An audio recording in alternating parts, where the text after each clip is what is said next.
مبارك عليكم الشهر. هذه العبارة احنا نستخدمها بالكويت للتهنئة برمضان وبالخليج، وممكن نقول عساكم من عواده. واليمن مبارك عليكم الشهر وشهر مبارك. أما بالنسبة للعراق ودول الشام يقولون كل عام وانتم بخير ورمضان كريم. مصر يقولون كل سنة وانت طيب ورمضان كريم أيضا.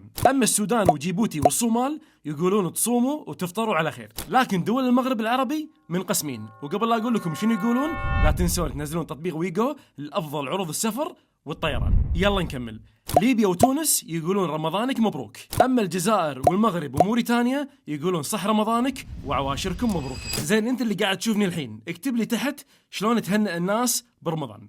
مبارك عليكم الشهر. هذه العبارة احنا نستخدمها بالكويت للتهنئة برمضان وبالخليج، وممكن نقول عساكم من عواده. واليمن مبارك عليكم الشهر وشهر مبارك. أما بالنسبة للعراق ودول الشام يقولون كل عام وانتم بخير ورمضان كريم.